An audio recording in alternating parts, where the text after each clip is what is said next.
Hello, you're listening to The Sower, a podcast of the Ciceronian Society. The Ciceronian Society exists to equip and encourage Christian scholars to serve the church as a center of cultural and civic renewal. Through our events, publications, and podcasts, we provide the space and opportunities that Protestant, Catholic, and Orthodox scholars need for professional growth and intellectual discipleship. Since 2012, we have been building a network of friends with a love for our core themes, tradition, place, and things divine, and with a genuine commitment to the church and the life of the mind. To learn more about us, our events, this podcast, our journal, Pietas, to sign up for our newsletter and make your tax-deductible gift, please go to ciceroniansociety.org.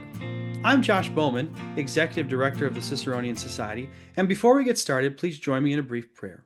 In the name of the Father, the Son, and the Holy Spirit, we pray, O Lord, that you would bless our conversation, and that all we say and do would bring glory and honor to you. Amen. I am grateful to be joined today by Mr. Matthew K. Michels. Matthew K. Michels is a professional bookbinder and writer and the owner of Black Cowl Bindery.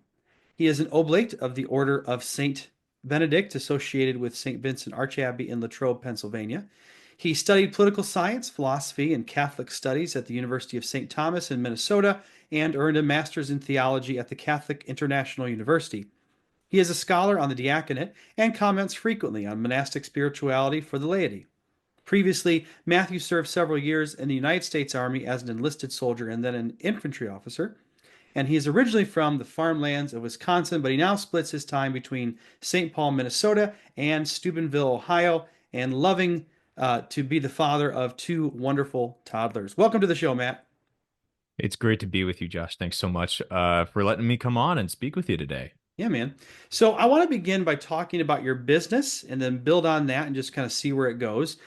So you're a professional bookbinder.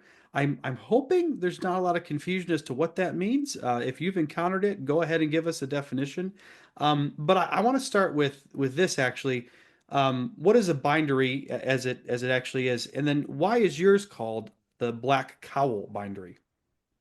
Yeah, great question. It does cause confusion every once in a while. I think usually people think that means that I'm a publishing house, and I'm not a publishing house, so I don't like collect, authors and do contracts and publish works. Really, what a bookbinder does is the physical, actual task of creating a physical book. And that's really what a bookbinder does. So not necessarily an author per se, not a publishing and distributing house, but really the physical task of making a good quality hardcover book. Not always just books, of course. Anything you could imagine being put into a sort of a casing like that, kind of sort of that hardcover thing. So like photo albums, portfolios, all different sorts of things, professional services as well, creating stacks of forms in like a logbooks and stuff for custom work for specific businesses. There's a lot of work that goes into that. That's very varied for all sorts of different clients. But really, what it comes down to is, I'm a bookbinder, and I put my craft into physically creating quality, custom, handcrafted hardcover books, I guess, in a sense.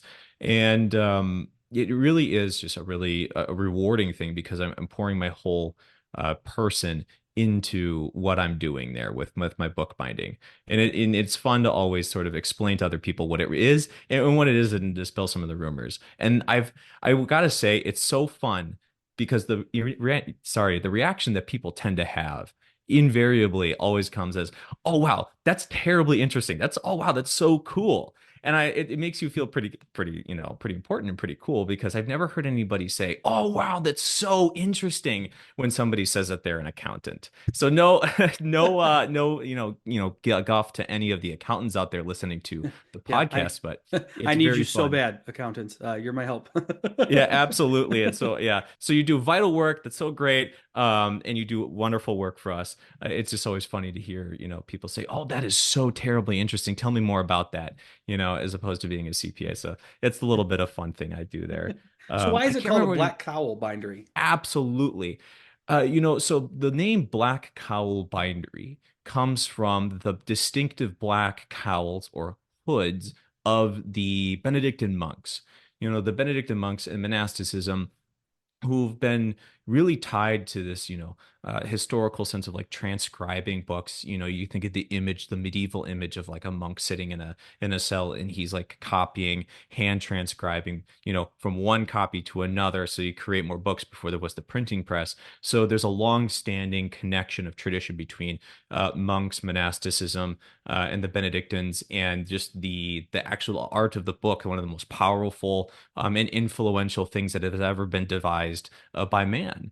And myself being a Benedictine oblate, so a sort of a lay member, a professed lay member, part of the Order of Saint Benedict, having that connection to monastic spirituality, having that connection to the monastery, and the Benedictines, just it really made it. Well, it seems like a great point of connection, and I think it rolls off the tongue pretty well. Black Cowl Bindery.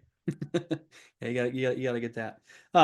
Now, uh, how did you personally get involved in this? Because you said, I read your bio and it said you're in the military, you got these really interesting degrees, and then you went into bookbinding. How'd that happen? Exactly. So, towards the end of my military career, I was in the National Guard, and then I was also working on the civilian side because you can have a civilian career in the National Guard. And what I was doing is I was being a fundraising consultant, working with nonprofits, specifically churches, to do large scale capital campaigns, fundraising campaigns for their churches.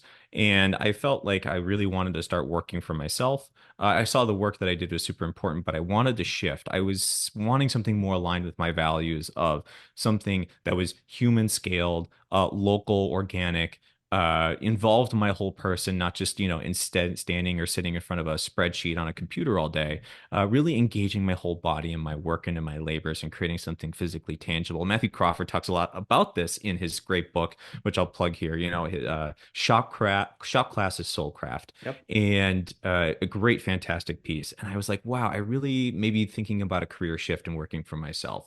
And I had these books, I had these paperback editions of a 3 volume series is one that I really liked, but it was only available in paperback. I was like, man, I'd love to have a hardcover edition of these.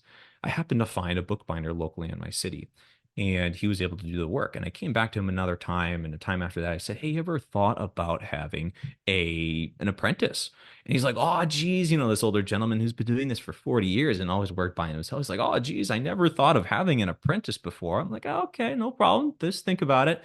I eventually, keep coming back for more work. And then he says, Matthew, if you're really terribly interested, I'll show you how to do these ones, these ones that you just brought in, and how to, turn these paperbacks into hardcovers. And you could do these ones yourself. And that was the foot in the door. Worked under him, learned under him. And then for the past year and a half, I've been really striking out on my own and building up my own business, and working with clients locally and nationwide. And that's the lot. I guess I don't want to say a short story, but it's really a fun way to get into it.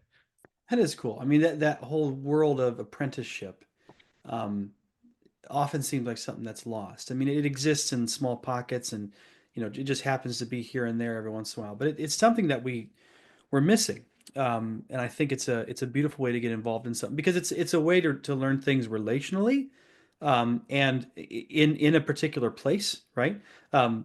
So like I can get on. I actually did before I got on this. When I was just kind of preparing for this podcast, I did what I normally do with crafts. I look on YouTube and like, basics of bookbinding, and just to see if I, just to get a visual for what it was.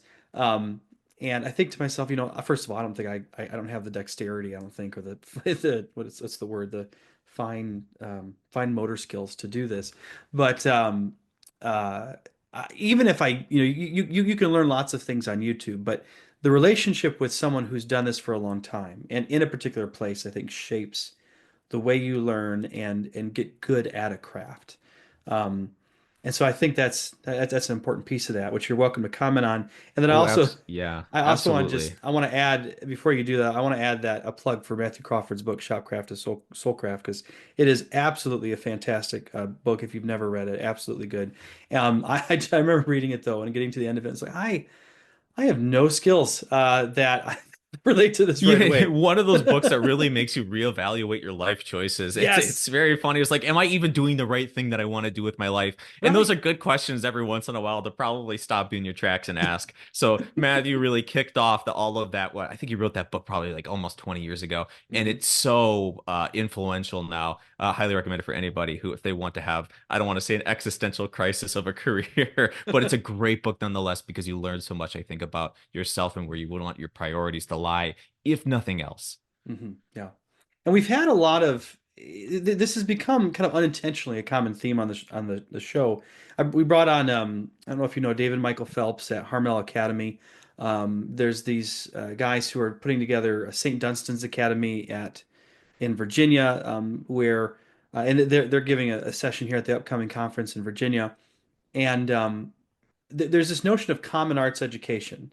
And so I'd like you to comment on that previous remark about kind of apprenticeship in place and the relational nature of it, but also this notion of, if you've heard of this kind of common arts education, as some call it, where a given trade or craft is given a major role in intellectual and spiritual formation. And I'm wondering how you might relate bookbinding both to that kind of apprenticeship in place and this relational learning, as well as this movement, especially in the Christian world, of toward common arts education, where you use something like, in this case, it might be mechanics or timber framing or maybe in your case, bookbinding as an instrument of intellectual and spiritual formation. Oh yeah, Harmel and St. Dunstan's, and also I know the people over at the College of St. Joseph the Worker in Oh yeah, I Ohio. just heard about them Fan yesterday. Yeah. Fantastic people, and they really have, I think, their heart in the right place and their heads, like screwed on straight and like focused right, like steel, like flint, right on the target of where we need to be going. I think that all of those institutions are doing really important and really insightful work of like reading the signs of the times. I think it's so wonderful. And your point about a common arts education, well, the thing about bookbinding, I think for a good bookbinder, to really be a great bookbinder is you need to not just know the physical tasks of like a repetitive process of how to create a custom book or a hardcover book. I think a great bookbinder has an appreciation for the literary tradition, and is able to have a mind for design and is able to have a mind for color theory and able to have, an understanding of all of these things and be able to relate them all together. Because you could become a robot, I guess, of just, being a human, flesh and bones kind of assembly machine of like, okay, well, I take the piece of paper and then I fold it and then I put glue on this part and then that's it, which isn't terribly inspired. A great bookbinder is really able to say, okay, well, I have this copy of like, I don't know, a certain copy of books. I'm like, I did Killers of the Flower Moon recently, the book that inspired the recent, I think, what was it, Scorsese The movie with Leonardo Yeah. DiCaprio. Yep. And you say, okay, well, what is going to make this book? What kind of casing? What kind of artistic elements can I use to be able to create something that's fitting for what this book is? Or, Canterbury Tales, or Count of Monte Cristo, or maybe it's like a textbook, it's just nonfiction. So maybe it's like an old copy of, Merck's Medical Guide, or a family heirloom Bible that somebody from the 20s that somebody is said is totally beat up, but they like to have it, put into a new casing or something. And you have to have an appreciation for the literary tradition, and a knowledge of it, and understand good design and be an artist. And that takes the physical act of bookbinding and creates it into an art.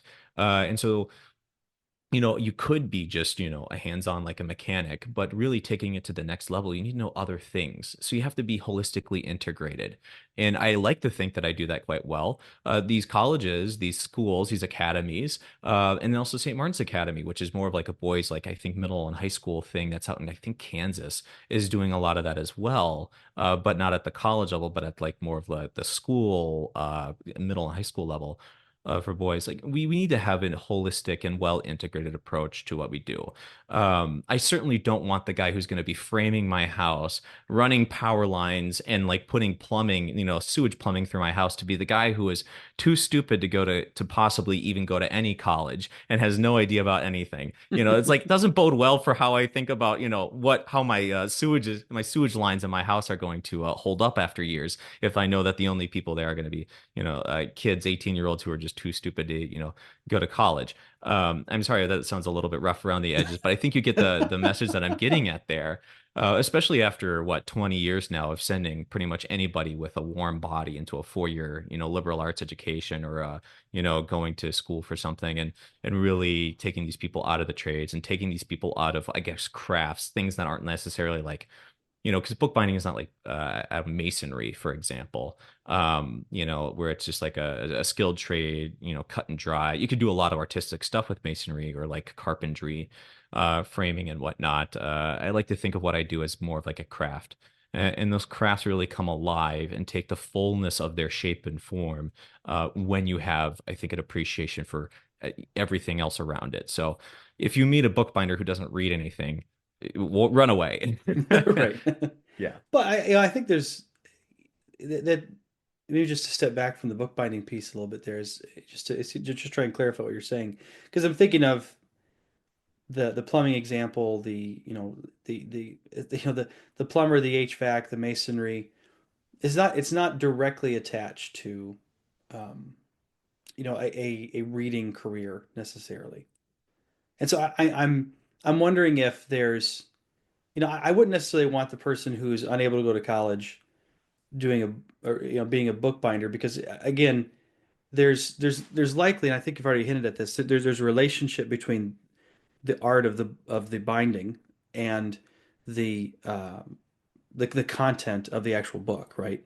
Um, or at least a relationship to whatever wherever the book comes from in the particular place, or the family that gives you that family Bible, as you mentioned. I'm wondering, and this is one of the things that I would bring up at Harmel Academy too, which they're just doing such great work. It's interesting to think how, what difference does it make to any of these crafts or trades that they've read Augustine and Plato. Um, it makes more sense with the book binding, right? Because there's a relationship between the text of the literature and the binding. But why might why would a mechanic read Aristotle or Aquinas Oh or yeah. Well, I think Augustine? the thing is Yeah. that it provides a level of inspiration, so that we can be inspired in our work and love what we do. If the noble pagans of ancient Greece are talking about, virtue and eudaimonia, and they're talking about, okay, well, you're going to find success or happiness, rather, you're going to find this true lasting happiness in your life, not from money or like wealth, fame, popularity, power, temporal power in that sense, but you're going to find it in like virtuous living, and you're going to be able to incorporate that into your work. Well, then the mechanic is going to say, well, I want to do that. Well, I want to be happy. So maybe I shouldn't be just blowing my money on like 27% interest pickup trucks. Maybe the guy who does carpentry is like, I'm not going to get off on the lineman who works, the county lineman, or the guy who works out in the oil fields in North Dakota is not going to be like, well, let's go to the strip club on the weekends. And then all of a sudden I've lost most of my money that I earned that week. He's going to actually find lasting happiness by knowing the things from which he can read from the classics and the great masters. And also, because you are reading those things, hopefully you're just getting exposed a little bit more and more to the grander tradition of Western civilization, the greater cultural heritage that we're beneficiaries of. And so sure, you can read Aristotle and Plato and Marcus Aurelius and all this stuff, but then maybe you might, learn a thing or two about ancient Rome. And if you're going to learn a thing or two about ancient Rome or ancient Greece, then you might, if you're a Mason, see, well, beautiful pictures of amazing, buildings that were built during the period of antiquity. And you're like, oh my gosh, have you seen the Pantheon? That thing is really freaking cool. I'm a Mason. I built things with blocks. I can do stuff like maybe I want to try my hand at figuring out if I could do a little bit of stone cutting at some point. Wouldn't that be pretty neat? And so you find that these young guys coming in, if they want to get into this, it's important for them to read these things so that they can, one, live virtuously and work virtuously, and two, be inspired to do great things. You're not condemned to a life of mediocrity and obscurity just because you decide to become a carpenter or a mason or a welder. Is that you can actually maybe find inspiration in what the whole of the Western tradition has to offer and what it's produced in the past, and say, well, I want to do that too. dang, I want to build something cool like the aqueducts of the ancient Romans that I see. Isn't that, engineering and that craft that they've put in that has lasted for, 2,500 years? Isn't that amazing and marvelous? Well, I think that's pretty awesome, and I can do that too. I think it gets Um, to this, one of the things, Catholics talk about this as well, but on the Protestant side where I come from, there's, especially in the last 20, 30 years, there's been this huge, a lot of conversations about the notion of vocation, right? And this notion of what does it mean to work to the glory of God? There's a long tradition of this in all our, the respective traditions that we come from. But I've always been struck by, a lot of times we struggle to give a good explanation for this. And kind of the way you're describing this really I think, is very thoughtful, because it's a way of thinking of everything you're doing as not simply transactional or for material benefit, right? It's a very classical idea to not just do that. And that, okay, I'm going here not just to make money when I go to help this house with their plumbing, right?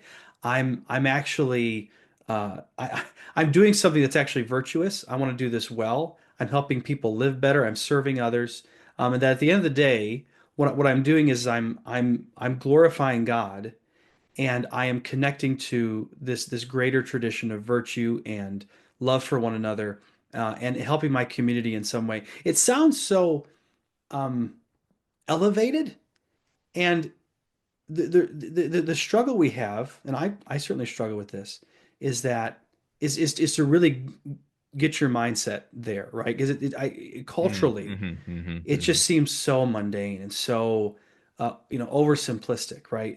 Where it's hard to tell the person in the trades and or I shouldn't say it isn't hard to tell. It's hard to really let it sink in that when you're in these trades and these crafts, when you do it well, you are glorifying God. You are doing something that I don't know if it's right to call it a ministry or not. That's a different question, but it is.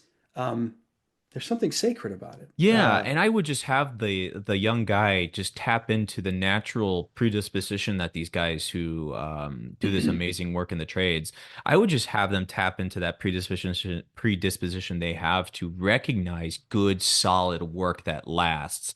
Because if there's anything that people in the trades, are able to tell you is that they take pride in good work that they get done, and they Mhm, recognize that in others. So when they see like a really stellar electrical setup in a breaker box in somebody's home, and mhm, it's like all super clean and it makes total sense and it's easily like, maintainable, and if you need to go in repairs or stuff like that, other electricians will look at that and they will praise that and they say, that's good work, that is so awesome, mhm, that is mhm. solid, that is something like, I don't know if they would use the word virtue, but it's like that's a sign of some virtue. You are Yeah, knowledgeable in your craft. You've perfected that through some application of your whole person into this craft that you do, into this task and this skill, and they recognize that. And I think that if you were to just have them tap into that natural predisposition, my God, I can't say that's a that hard word word. today. Yeah. I can't even speak English, and here I am on a podcast. But, if I'm asking them to tap into that, then I think they'll probably start to pick that up. What you're doing is actually something of value. And every man knows that what he does, if he's actually doing something that produces an output of anything meaningful, he's going to start to see that. We just have to help everybody that we can see that what they do produce is meaningful. Mhm, We don't want to have a lack of meaning in our work. There is always meaning to be found in the work, and we're always the beneficiaries of a sort of a heritage, a pedagogy that's brought us to here. The guy who lays bricks is the recipient of a long line of bricklayers who've done all sorts of styles and all sorts of architectural elements and all these engineering developments, and how do you create and fabricate and manufacture and then lay and then repair and then maintain bricks. The guy who does same thing with stone cutting and bookbinding. Like, I learned from my guy, who was a master binder for 40 years. And we're receiving, like I said, like the 1,500-year tradition of mhm. monastic, passing on the creation of the book. What's the first book that was ever bound? I feel like I've Well, learned yeah, this. that's a great question. What do you mean like a printing press? Because you have these you have tomes, of course, that existed before the modern printing Right. press. So I mean before the printing press. So in the Middle Ages, at some point, because that's essentially where the craft begins, right? Somewhere in the Middle Hmm. Ages, the monks start to do it, right? Yeah, I got to imagine scripture. It's always a safe bet, I guess. Let's Scripture just is go with probably scripture. I don't this. really Jesus know. is the answer. That's I'm what gonna, I. yeah, exactly. Let's just sound confident and let somebody just send an angry letter. It's like this guy doesn't know jack squat. But I'm gonna be confident in it. It'll end up being something random, right? It'll be that someone went small because one of the things might have been the case is it may not have been scripture because it's so large. The first person to do it may have tried to do it with, um, like a small collection of stories or something in the Middle Age. I We'll end up finding out after the show. Well, I want to switch gears here a little bit, and but at the same time, thinking about this talk about virtue, doing things well, human scale and talk about your role and your life running and being part of a small business, and how that kind of relates to some of these same themes that we're talking about, in the notion of virtue and doing these things to the glory of God. Yeah. Well, yeah, there's certainly much to be said there. Um, the small business aspect of it, I really I think it's super important. I think that in our modern age, in our contemporary period, we have this almost hyper reliance on large multinational corporations and the idea of just a human scaled economy, of having a community driven economy, not to be totally like localist and not to be entirely sort of a Chestertonian integralism, but you just see. Here's a question I like to ask people. You know, if you didn't have chain retail locations, where would you go? Like they all just disappeared tomorrow. All your Walmarts, all your Targets, all your CVS's and Walgreens, all your major grocery retailers, if they all just like disappeared tomorrow, where would you go to get toothpaste? And then people are like, that is a very good question because, and it should actually awaken something in us that we've maybe become super hyper reliant on these gigantic multinational corporations that aren't really maybe, they aren't invested in the well-being of the communities in which they serve. I think, not the name drop, but Dollar General is probably the most egregious example of this. I would probably just firebomb Dollar Generals en masse if I could get away with it. Firebomb Um, them. yeah, I know that's a little We might need to edit drastic. that one out. All right. Yeah, we'll edit that. Yeah, absolutely. I've never done it, by the way. I don't condone arson. Just have a nice time on the 4th of July and don't hurt anybody. I think They that's the sell extent. fireworks, so Yeah, I they do. mean, Oh, well, there we go. Perfect. Make it look like an accident.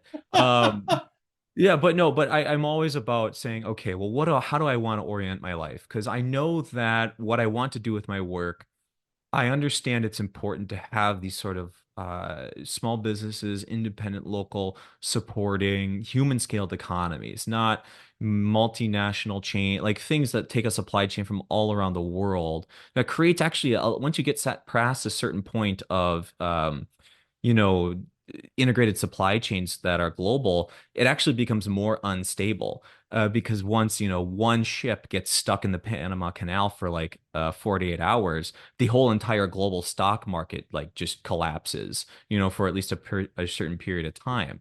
Somebody's a little bit slow getting through the Suez Canal, and all of a sudden there's huge backlogs of being able to manufacture something. I think it's a little weird. So maybe there's actually something healthy in saying, I want to maybe move away from whatever I was doing before and serve my community more directly and have my community benefit because all of this transaction is happening within my community.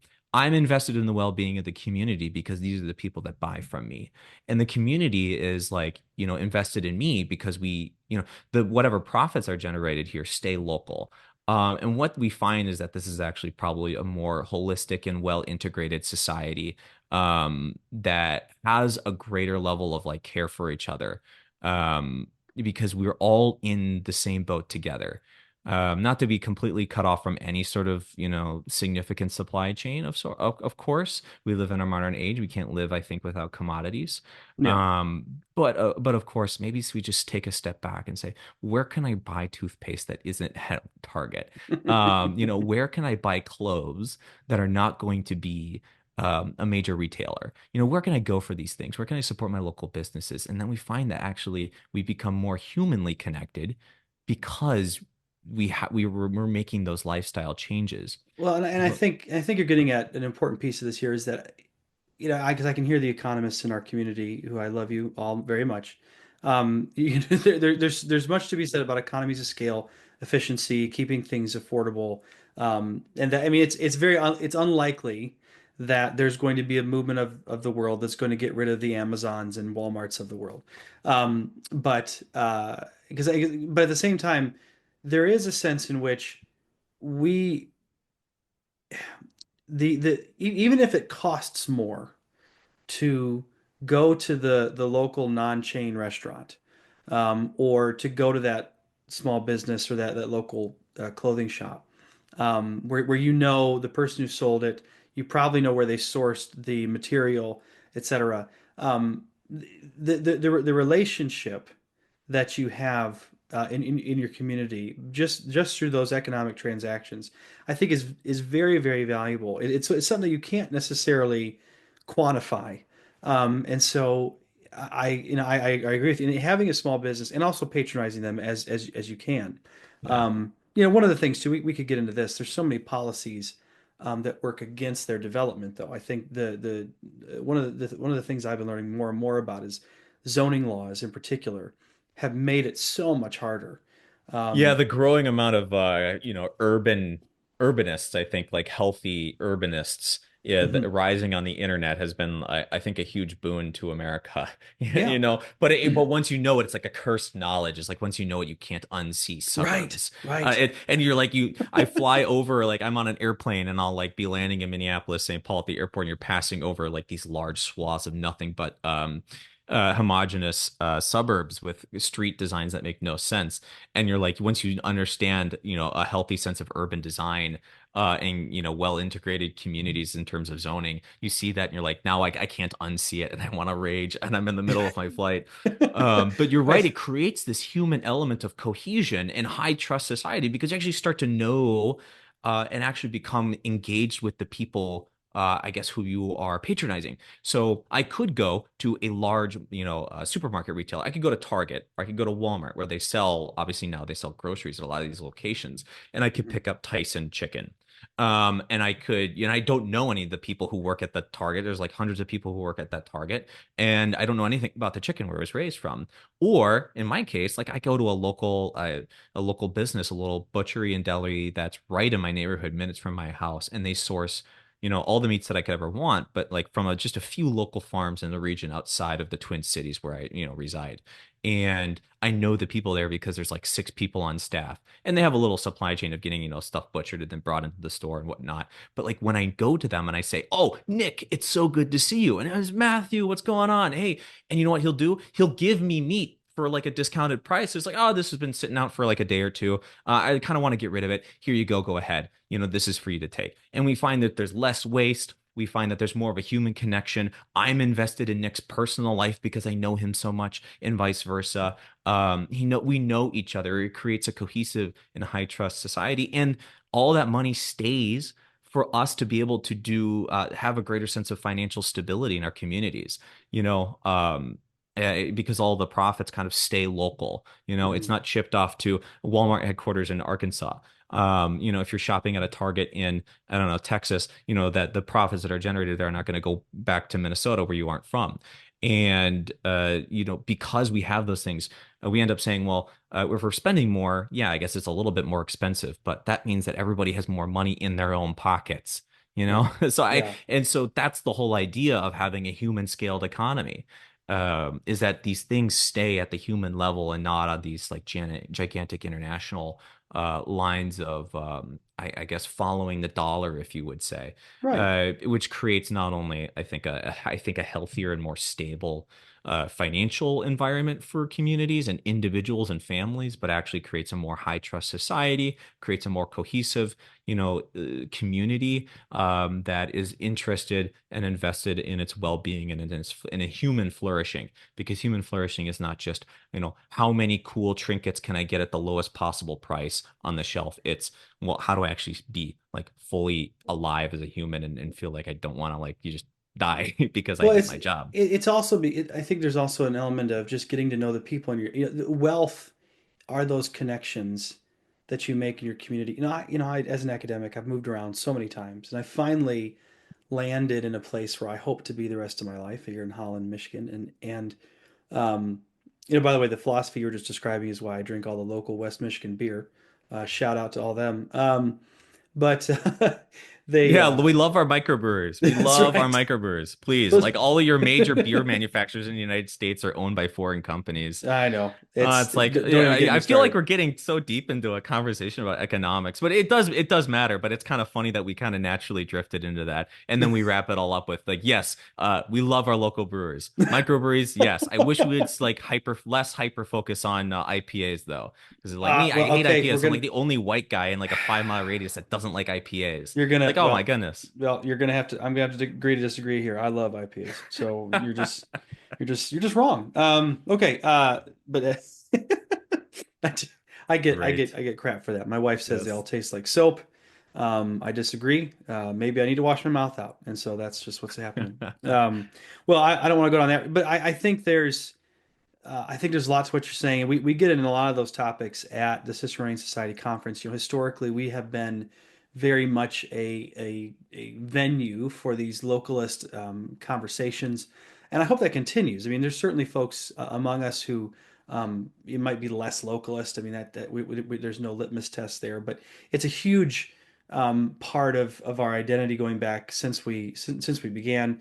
Those people reading Wendell Berry or G.K. Chesterton and others, and I think there's one of the appeals that we have kind of unintentionally fallen into is there's this desire. Well, I actually I think about 1984, right? Where I can't think of the main character's name. What's his name? Oh, well, it's like Watson or something. Uh, You always he like it's by his last name, I oh think. And crap! What is his name? yeah, I can't think of it. The dude. yeah. And the dude, he's writing in his journal, and his whole thing is just, he's wrestling against the state so that he can be human. In a way, that is a lot of what we talk about. What is it? How are we resisting those forces that are trying to reduce us to something less than human? And I think that's an important piece of this here. Um, anyway, I want to move on to one, maybe two last topics here, because you're a great example of a principle that the Ciceronian Society lives by, in that scholars don't always have a university affiliation.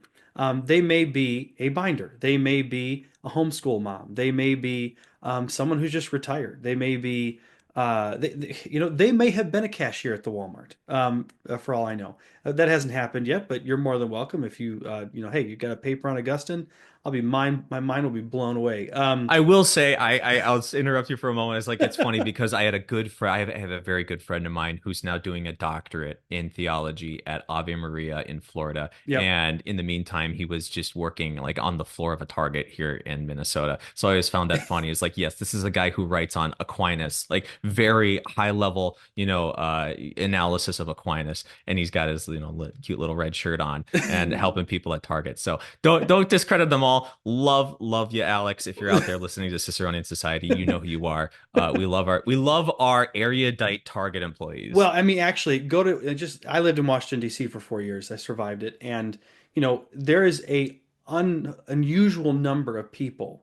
If you go to a restaurant, you go to a store, it is not unlikely that someone who's helping you is either getting a PhD or has one.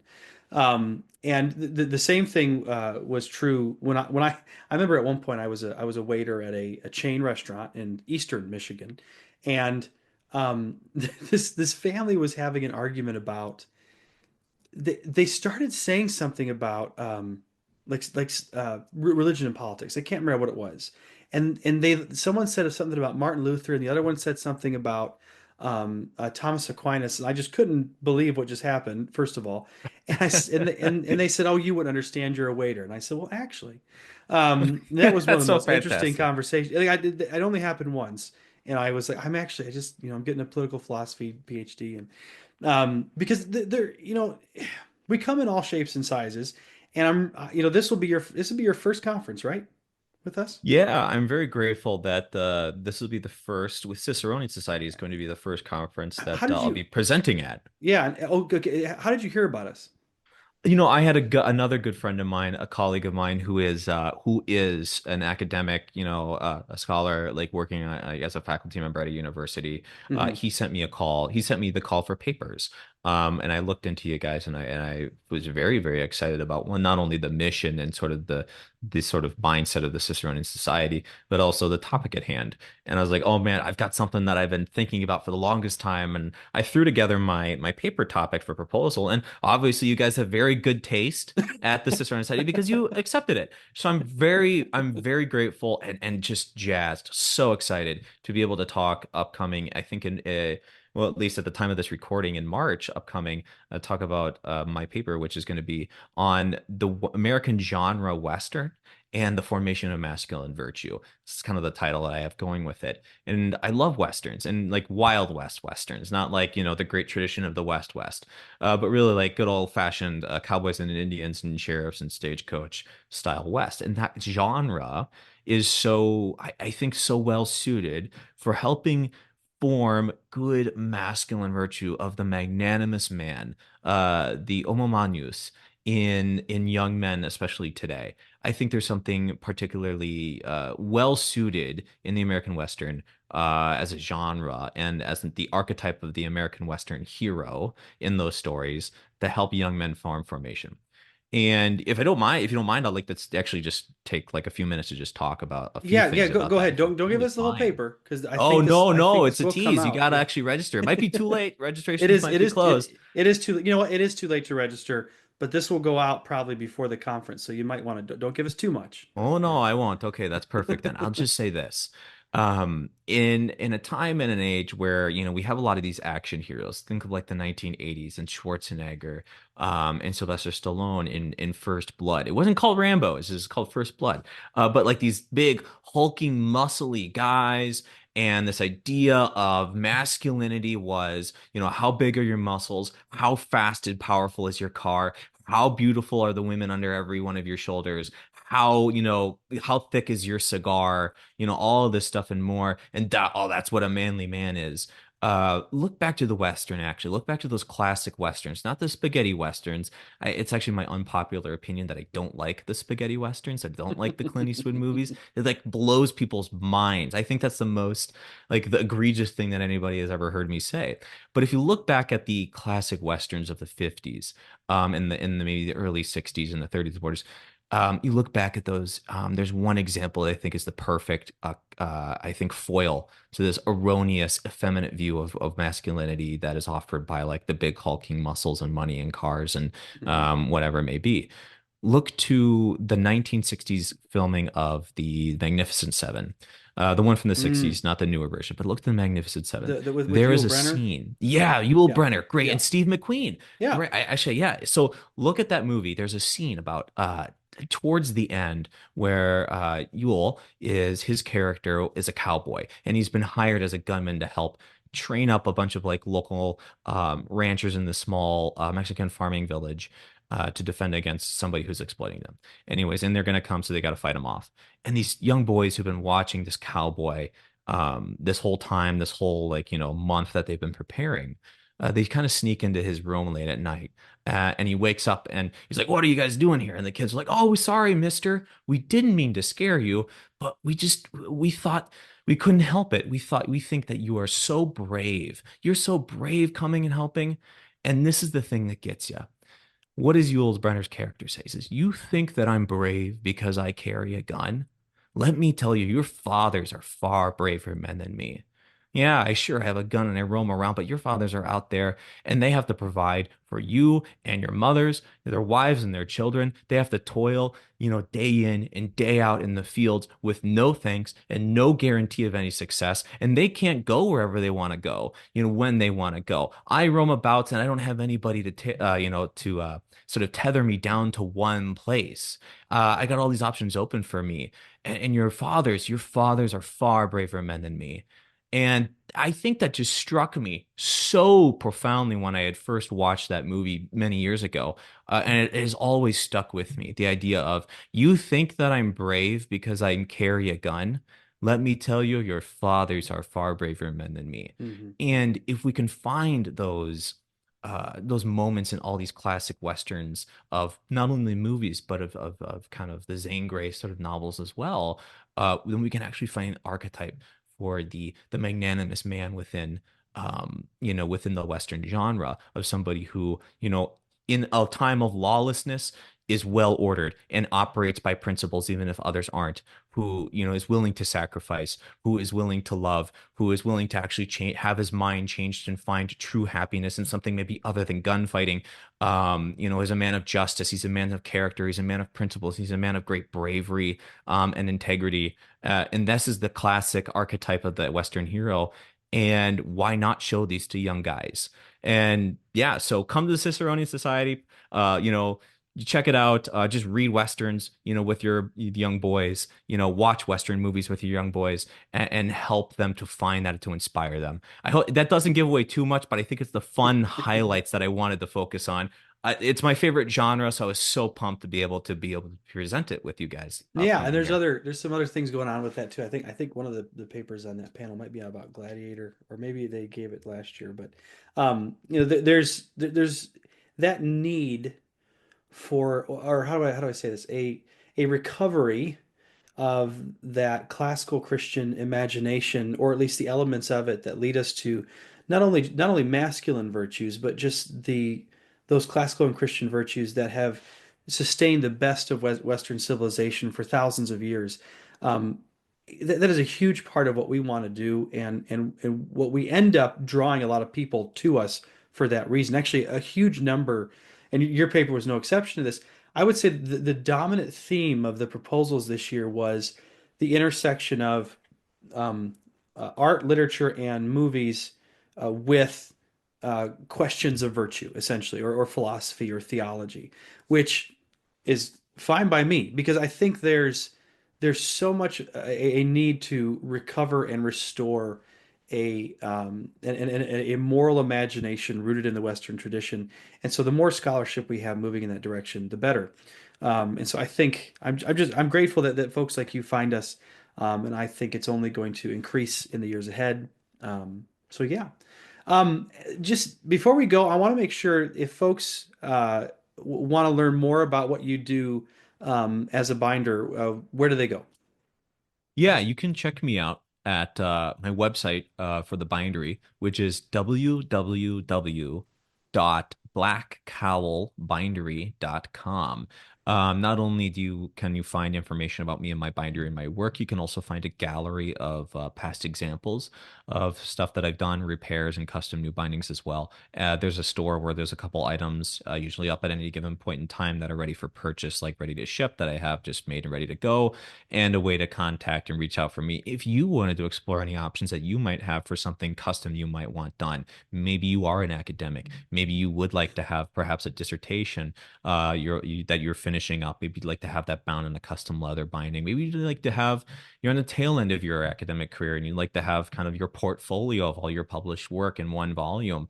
That would be something really cool as well. Or if you say, hey, these paperbacks that, like, can you make them into a hardcover to look nice in my library? Or I have this old book that belonged to my father and his father before him, or my mom, or whatever. Can you repair this because it's all busted up the heck? Can you repair this? I can do all of those things and more. Check it out at www.blackcowlbindery.com, and it's cowl like Cowl, not cow as in the America's Dairyland. They're my favorite animals, but that's not the name of my bindery. It's Black Cowl as in the hood, Cowl, bindery.com. Cows are definitely one of my favorite animals to eat. I'll definitely agree with you there. So, well, thank you so much, Matt. Or Matthew, I really appreciate you being on the show. Yeah, thank you so much, Josh. I really appreciate you and the Ciceronian Society. I'm grateful to be on the podcast today, and thanks to your listeners as well. Yeah, and we'll see you in just over a month. All right. Absolutely, peace with you. Yes, and all right, you've been listening to The Sower, a production of the Ciceronian Society. If you've enjoyed this conversation, we hope you'll consider signing up for our newsletter and joining us for a future event. At the time of this recording, February 7th, our 2025 conference is sold out, but we're working on confirming a date and location for our 2026 conference very soon. That will be announced at the 2025 conference. And if you're with our newsletter, you'll also get that news. We'll also be launching a membership program this year, so keep an eye out for that. Be sure to rate and review this podcast, share it with your friends, and check out our website at ciceroniansociety.org. Now may the grace of our Lord Jesus Christ and the love of God and the fellowship of the Holy Spirit be with us all evermore. Thank you for listening.